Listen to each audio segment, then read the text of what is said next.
Welcome to bird media. నేను వైష్ణవి. కాలుష్య సమస్యను కాసేపు పక్కన పెడితే ఢిల్లీ భారతదేశానికి మాత్రమే కాదు, ప్రపంచానికి కూడా ఒక ముఖ్యమైన రాజధాని నగరం అని చెప్పొచ్చు. వందల ఏళ్ల చరిత్ర, సాంస్కృతిక వైవిధ్యం, ఆధునిక మౌలిక వసతులు ఇవన్నీ కలగలిపిన ఈ నగరం దేశ పాలనకైతే ఇప్పుడు కేంద్ర బిందువుగా ఉంది.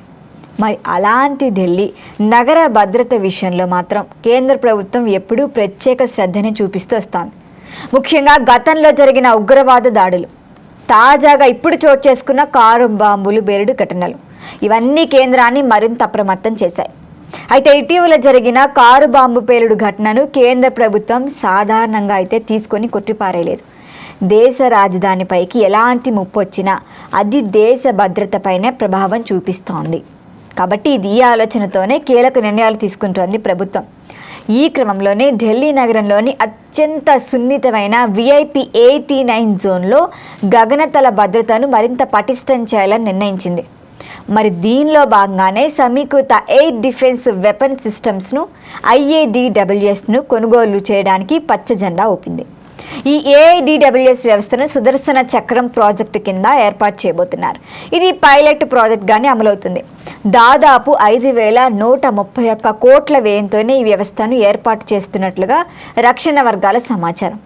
ఇక DRDO అభివృద్ధి చేసిన ఈ వ్యవస్థ ఢిల్లీ నగరం చుట్టూ సుమారుగా 30 కిలోమీటర్ల పరిధిలో ఎలాంటి గగనతల ముప్పునైనా గుర్తించి అడ్డుకునే సామర్థ్యం కలిగి ఉంటుంది. అంటే శత్రు దేశాలకు చెందిన మిసైళ్లు, డ్రోన్లు, యుద్ధ విమానాలు వంటి వాటిని ముందుగానే గుర్తించి నేలకూల్చగల శక్తి ఈ సిస్టమ్కు ఉంటుందన్నమాట. ఇక ప్రస్తుతం డ్రోన్ల ద్వారా దాడులు ముప్పు పెరుగుతున్న నేపథ్యంలో ఈ వ్యవస్థ ప్రాధాన్యం మరింత పెరిగింది. మరిది సరిహద్దులకే పరిమితం చేయట్లేదు, నగరాల్లోనూ గగనతల ముప్పు పెరుగుతుండటంతో కేంద్రం ఈ కీలక అడుగేసింది. అయితే ఢిల్లీ వంటి సున్నితమైన ప్రాంతాల్లో ఒక చిన్న నిర్లక్ష్యం కూడా భారీ నష్టానికి దారితీసే అవకాశం ఉంటుంది. అయితే బహుళస్థాయి రక్షణ కవచాన్ని కూడా ఏర్పాటు చేద్దామని కేంద్రం భావిస్తోంది.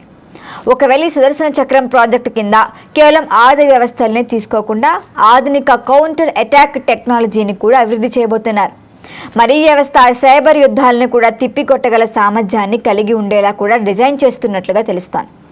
భవిష్యత్తులో యుద్ధాలు కేవలం భౌతిక ఆయుధాలతోనే కాదు, సైబర్ దాడుల రూపంలో కూడా జరగొచ్చు అన్నది మాత్రం వాస్తవం. మరి ఈ అంచనాలతోనే ఈ సిస్టమ్ను సమగ్రంగా అభివృద్ధి చేస్తున్నారు. ఇదే సమయంలో పారామిలిటరీ బలగాల రక్షణ సామర్థ్యాన్ని పెంచేందుకు కూడా కేంద్రం చర్యలు తీసుకుంటోంది. అంటే సుమారుగా 79,000 కోట్లతో ఆయుధాల కొనుగోలుకు రక్షణ మంత్రిత్వ శాఖ ఆమోదం తెలిపినట్లుగా సమాచారం. ఇప్పుడు ఇందులో భాగంగానే ఎయిర్ డిఫెన్స్ సిస్టమ్స్ కొనుగోలు నిర్ణయం కూడా తీసుకున్నారు.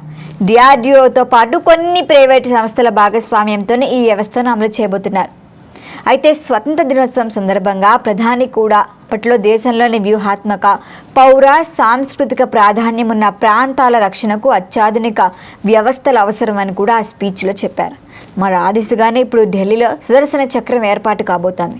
మరి ఈ నిర్ణయం దేశ రాజధాని భద్రతను మరింత బలోపేతం చేయటమే కాదు, భవిష్యత్తు ముప్పులకు ముందస్తు రక్షణగా నిలవనుందని కూడా రక్షణ నిపుణులు అభిప్రాయపడుతున్నారు.